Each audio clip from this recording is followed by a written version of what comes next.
வணக்கம். புதுவை மக்களுக்காக சிறைக்கு செல்லவும் தயார் என்று இளைஞர் காங்கிரஸ் நிர்வாகிகள் அறிமுக விழா மற்றும் பொறுப்பேற்கும் விழாவில் மத்திய இணையமைச்சர் நாராயணசாமி பேசினார். புதுவை காங்கிரஸ் கட்சி அலுவலகத்தில் மாநில இளைஞர் காங்கிரஸ் புதிய நிர்வாகிகள் அறிமுக விழா மற்றும் பொறுப்பேற்கும் விழா மாநில காங்கிரஸ் தலைவர் ஏ.வி. சுப்பிரமணியன் தலைமையில் நடைபெற்றது. விழாவில் இளைஞர் காங்கிரஸ் தலைவராக இளையராஜா, துணைத் தலைவராக சரவணன் மற்றும் 6 பொதுச் செயலாளர்கள் பொறுப்பேற்றனர்.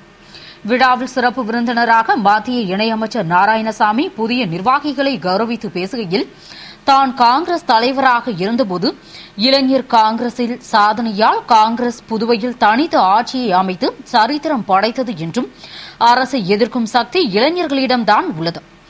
எனவே இளைஞர்கள் கஷ்டப்பட்டு உழைத்தால்தான் பதவி கிடைக்கும் என்றும், அரசின் அவலங்களை இளைஞர் காங்கிரசார் மக்கள் மத்தியில் எடுத்து செல்ல வேண்டும்.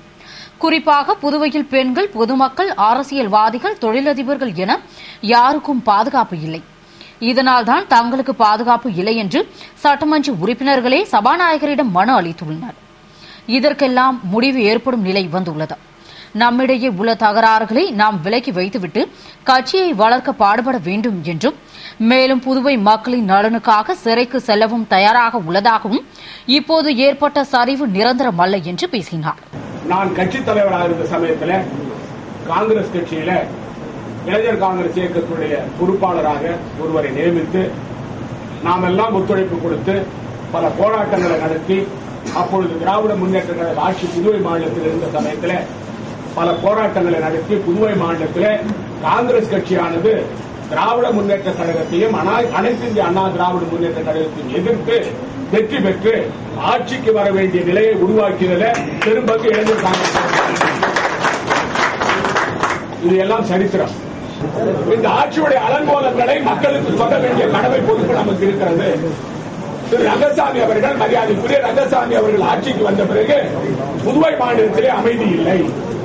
இப்பொழுது சட்ட ஒழுங்கை பற்றி மிக விளக்கமாக மரியாதைக்குரிய பாராளுமன்ற உறுப்பினரோடு மரியாதைக்குரிய எதிர்கட்சி தலைவரோடு விளக்கமாக சொன்னார்கள். கட்சித் தலைவரோடு விளக்கமாக சொன்னார்கள்.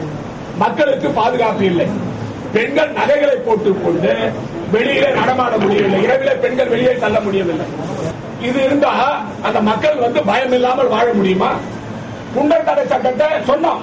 காங்கிரஸ் ஆட்சியில் நான் கொண்டு வருவோம் சொன்னாங்க. வலியுறுத்தினார் பாராளுமன்ற உறுப்பினர் அவர்கள் வலியுறுத்தினார்கள். நமக்கு தெரியும். அதாவது வைத்திலிங்கம் அவர்கள் தொடர்ந்து டெல்லிக்கு மத்திய உள்துறை அமைச்சர் மரியாதைக்குரிய சிதம்பரம் அவர்கள் தான் அவரிடம் சொல்லி அந்த சட்டத்தை சட்டமன்றத்தில் நிறைவேற்றணும். அதை கிடப்புல போட்டு வச்சுக்கிறார் முதலமைச்சர். அது காரணம் என்னன்னு சொன்னா, அவரை சுத்தி இருக்கிறவங்க கூட அப்படித்தான்.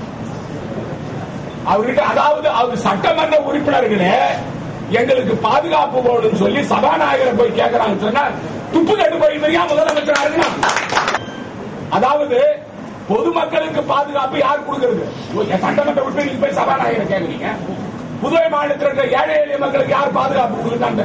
நாங்க கல்யாணத்துக்கு போனாலும் சரி, ஒரு விஷயத்துக்கு போனாலும் சரி, ஒரு மற்றவங்க பெரியவங்க நாங்க வீட்டுக்கு போனாலும் சரி, தனியா கூப்பிட்டு இந்த மாநிலத்தை காவல் பண்ணுங்க அப்படின்னு பெரியவங்க சொல்ல வேண்டிய நிலை வந்திருக்கு. பயப்படுறாங்க. சொல்றது வெளியில சொல்ல பயப்படுறாங்க அந்த பொதுமக்கள் எல்லாம். ஆனா இந்த புதுவை மாநிலத்திற்கு விடிவு காலம் வருகின்ற நிலை இப்பொழுது ஏற்பட்டிருக்கிறது. தொடர்ந்து மாநிலங்களவை உறுப்பினர் கண்ணன் பேசுகையில், இளைஞர் காங்கிரசாருக்கு விரைவில் தேர்தல் பணி வரப்போகிறது. அது உள்ளாட்சி தேர்தலா, பாராளுமன்ற தேர்தலா என தெரியவில்லை. மேலும் இளைஞர் காங்கிரஸ் நிர்வாகிகள் போர்க்குணம் உள்ளவர்களாக இருக்க வேண்டும். இப்போது ஆட்சிக்கு அவப்பெயர் வந்துள்ளது. இதனை இளைஞர் காங்கிரசார் பயன்படுத்திக் கொள்ள வேண்டும் என்றும், அரசின் நிலை குறித்து மத்திய உள்துறையிடம் முறையிட வேண்டும். இதோடு என்னாலான அனைத்து உதவிகளையும் செய்வேன் என்று பேசினார். உங்க கைகள் ஃப்ரீயாக இருக்கிறது.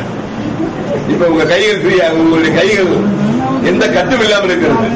நீங்கள் நினைத்ததை நினைத்த மாதிரி வீதியில் இறங்கி போராடலாம், மக்களுக்காக போராடலாம். அந்த வாய்ப்பு உங்களுக்கு இருக்கிறது. அதுதான் வைத்திலிங்கம் சொன்னார், இப்போது இருக்கிற செட்டப்புக்கு நல்ல வாய்ப்பு என்று. ஒரு தலைவன் எப்பொழுது உருவாவான் என்றால் ஒரு கிரைசிஸ் தான் உருவாவான் என்று சொல்வார்கள். ஒரு சந்தர்ப்பம் வரும்போது, ஒரு பொருளை எதிர்த்து நிற்கிற போது, ஒரு ஆட்சியையோ ஒரு தவறினையோ கண்டித்து நிற்கிற போது இளையராஜா, சரவணன், ராஜாராம் போன்றவர்கள் மேலே நீங்கள் இமய மாதிரி எழுந்து நிற்பீர்கள். அப்படி இருக்கும்போது எங்கள் எல்லார் பார்வைக்கும், எங்களை தாண்டியும் உங்கள் பார்வை உங்கள் மீது பார்வைப்படும். அப்பொழுது நீங்கள் எல்லாராலையும் அங்கீகரிக்கப்பட்ட தலைவர்களாக வருவீர்கள். அதுதான் உள்ள வைத்திலிங்கம் சொன்னதுக்கே பொருள். இதை பயன்படுத்திங்கன்னு சொன்னார். விழாவில் எதிர்க்கட்சித் தலைவர் வைத்திலிங்கம், முன்னாள் அமைச்சர் கந்தசாமி, முன்னாள் சட்டமன்ற உறுப்பினர்கள் நீலகங்காதரன், ஜெயமூர்த்தி, பாலாஜி உள்ளிட்ட காங்கிரஸ் நிர்வாகிகள் திரளாக பங்கேற்று புதிய நிர்வாகிகளுக்கு வாழ்த்து தெரிவித்தனர். புதுவை அரசு சார்பில் நடந்த செவாலியே சிவாஜி கணேசனின் பிறந்தநாள் விழாவில் முதல்வர் ரங்கசாமி பங்கேற்று சிவாஜியின் சிலைக்கு மாலை அணிவித்து மலர்தூவி மரியாதை செலுத்தினார்.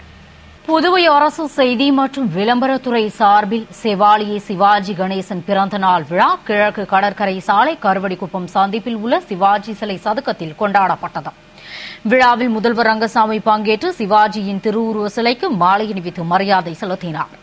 தொடர்ந்து அமைச்சர்கள் ராஜவேலு, பன்னீர்செல்வம், தியாகராஜன், சட்டமன்ற உறுப்பினர் தமிழ்ச்செல்வன், வாரிய தலைவர்கள் வையாபுரி மணிகண்டன், மதி, சிவாஜி ரசிகர் மன்ற தலைவர் மாயன் மற்றும் நிர்வாகிகள் மாலை அணிவித்து மலர்தூவி மரியாதை செலுத்தினர். புதுவை என்சிசி மாணவர்கள் ஆங்கில அறிவை வளர்த்துக் கொள்ள வேண்டும் என்று டிடிஜி கமாண்டோ ஐயப்பா கூறினார். புதுவைக்கு வந்துள்ள டிடிஜி கமாண்டோ ஐயப்பா செய்தியாளர்களுக்கு அளித்த பேட்டியில், தேசிய அளவில் என்சிசி படை உள்ளது.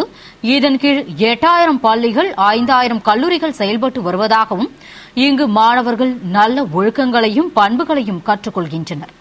இது அவர்களது வாழ்க்கை முன்னேற்றத்திற்கு பெருவுதவியாக உள்ளது என்றும், மேலும் தேசிய அளவில் விசாகப்பட்டினத்தில் நடக்கவுள்ள பயிற்சியில் புதுவையைச் சேர்ந்த 26 மாணவர்கள், 7 மாணவிகள் கலந்து கொள்ள உள்ளனர். என்சிசி படையில் அடுத்த 5 ஆண்டுகளில் மாணவர்களின் எண்ணிக்கை உயர்த்தப்படும். என்சிசி படைக்கு மத்திய அரசு 75%, மாநில அரசு 25% நிதியுதவி அளித்து வருகிறது என்ற அவர், தொடர்ந்து புதுவை மாணவர்கள் திறமையானவர்கள், ஆனால் தமிழ் மட்டுமே தெரிவதால் வெளி மாநிலங்களுக்கு செல்லும்போது சிரமப்படுகின்றனர். யுகேசி தேர்வு எழுதவும் சிரமப்படுகின்றனர். எனவே ஆங்கில அறிவை வளர்த்துக் கொள்ள வேண்டும் என்று கூறினார். புதுவையில் பெண்களுக்கு பாதுகாப்பு இல்லை என்று இளைஞர் காங்கிரஸ் நிர்வாகிகள் பதவியேற்பு விழாவில் எதிர்க்கட்சித் தலைவர் வைத்திலிங்கம் குற்றம் சாட்டினார். புதுவை இளைஞர் காங்கிரஸ் புதிய நிர்வாகிகள் அறிமுக விழா மற்றும் பொறுப்பேற்கும் விழாவில் முன்னாள் முதல்வரும் சட்டமன்ற எதிர்க்கட்சித் தலைவருமான வைத்திலிங்கம் பேசுகையில், புதியதாக தேர்ந்தெடுக்கப்பட்ட நிர்வாகிகள் அரசின் தவறுகளை மக்களிடையே சுட்டிக்காட்ட வேண்டும். தற்போதைய அரசில் விவசாயிகளுக்கான ஆத்மா திட்டம் செயல்படுத்தப்படவில்லை. புதியதாக யாருக்கும் ஓய்வூதியம் வழங்கப்படவில்லை. ரேஷனில் தரமான அரிசி வழங்கப்படவில்லை. மாணவர்களுக்கு சிறப்பு பேருந்து சரிவர இயக்கப்படவில்லை. தற்போதைய மழைக்கே வீதியெங்கும் வாய்க்கால் அடைப்பு ஏற்பட்டு வீடுகளுக்குள் மழைநீர் புகுந்துள்ளது. குப்பைகள் அள்ளப்படாமல் சுற்றுச்சூழல் பாதித்துள்ளது. சென்டாக் மாணவர்களுக்கு நிலுவைத் தொகையுடன் கூடிய கட்டணத்தை தருவதாக கூறி 80% மேல் எடுத்தவர்களுக்கு மட்டுமே வழங்கியுள்ளனர். எனவே இளைஞர் காங்கிரசார் போராட்டத்தால் அரசு தன்னை மாற்றிக்கொள்ள வேண்டும். இல்லாவிட்டால் அரசு மாற்றப்பட வேண்டும். மேலும் கடந்த ஜூலை மாதத்திற்கு பிறகு 113 பேர் காணவில்லை. அதில் 68 பேர் 15 வயது முதல் 30 வயது வரை உள்ள பெண்கள்தான். இதில் கிடைத்தவர்கள் 19 பேர்தான். இங்கு இளம் பெண்களுக்கு பாதுகாப்பு இல்லை என்றும், இத்தகைய நிலையில்தான் புதுவையில் சட்டம் ஒழுங்கு உள்ளது என்று பேசினார். யாருமே சொல்லாத ஒரு வார்த்தை மட்டும் இந்த இடத்துல நான் சொல்றேன். நம்ம ஊர்ல காணாம போனவங்க ஒரு லிஸ்ட் உண்டு. மிஸ்ஸிங் பர்சன், அதாவது போலீஸ் ஸ்டேஷன்ல போய் உங்களை காணோம்னு சொல்லி ரிப்போர்ட் கொடுக்கறது. ஜூலை மாசம் 7வது மாசத்து வரைக்கும் புதுவை மாநிலத்தில் காணாம போனவங்க 115 பேர். அதுல பெண்கள் மட்டும் காணாம போனவங்க 68 பேர். அதுல திருப்பி கிடைச்சவங்க 19 பேர். மீறி கிடைக்காதவங்க பாத்தீங்கன்னா 48-49 பேர். அதுல குறிப்பா 15 வயதுல இருந்து 30 வயது வரை இருக்கக்கூடிய பெண்கள் காணாம போனவர்கள் ஏறக்கூடிய 30 பேர். அப்ப இளம் பெண்கள் காணாம போறாங்க. அரசாங்கம் பார்க்காம இருக்கு. இளம் பெண்களுக்கு பாதுகாப்பு இல்லாத ஒரு நிலை. நம்ம கொலை செய்யறாங்க தெரிஞ்சு போகுது, பேப்பர்ல வந்துருது. எந்த பெண்ணாவது காணாம போச்சு குடும்பத்தில் இருக்க சொல்லுவாங்களா தைரியமா வெளியில வந்து? வெளியில வந்து சொல்ல மாட்டாங்க. ஆனா துணிஞ்சும் அதுக்கும் வேற வழியிலன்னு வந்து ரிப்போர்ட் கொடுத்து அந்த ரிப்போர்ட் கொடுத்ததே இவ்வளவு பேர்னா கொடுக்காதவங்க எவ்வளவு பேர் இருப்பாங்கன்னு நினைச்சு பாருங்க. அரசாங்கத்தினுடைய பதிலே இல்லை. ஏன்னா அதை பத்தி அவங்களுக்கு தெரியவே தெரியாது. காணாம போனவங்க லிஸ்டே அவங்க எந்த காலத்திலையும் பார்த்ததே கிடையாது, எந்த காலத்திலும் சிந்தித்ததும் கிடையாது. ஆனா அந்த குடும்பத்தினுடைய நிலைமையை பாத்தீங்கன்னா நமக்கு தெரிஞ்சது தெரியாது, எத்தனை நமக்கு தெரியாது. அதனால இந்த அரசாங்கத்துல சட்டம் ஒழுங்கு எந்த அளவுக்கு போயிருக்குதுன்னா அதிகமான அளவிற்கு பெண்கள் காணாமல் போகின்றார்கள் என்று சொல்லக்கூடிய ஒரு நிலைமை எங்களுக்கு வந்து. தொடர்ந்து மாநில காங்கிரஸ் தலைவர் ஏ.வி. சுப்பிரமணியன் பேசுகையில், காங்கிரஸ் கட்சிக்கு பலம் சேர்க்கும் வகையில் இளைஞர் காங்கிரசார் செயல்பட வேண்டும். இங்கு 20 பேர் மட்டுமே உள்ளவர்கள் முழு அடைப்பு போராட்டம் நடத்துகின்றனர். இதனை தடுக்கும் பலம் இளைஞர் காங்கிரசிடம்தான் உள்ளது என்றும் அதையும் அறவழியில்தான் செய்ய வேண்டும். நம்மிடம் வன்முறை இருக்கக்கூடாது. எந்த பிரச்சனையையும் பேச்சுவார்த்தை மூலம் தீர்த்துக் கொள்ள வேண்டும். அந்நிய முதலீட்டினால் ஏற்படும் சாதக பாதகங்களை மக்களிடையே எடுத்துச் சொல்ல வேண்டும். விரைவில் நாம் ஆட்சியை பிடிக்க மத்திய அரசின் செயல்பாடுகளை, புதுவை அரசின் அலங்கோலங்களை தெருமுனை பிரச்சாரம் மூலம் மக்களிடையே கொண்டு செல்ல வேண்டும் என்று பேசினார். இதுடன் செய்திகள் நிறைவடைகின்றன. வணக்கம்.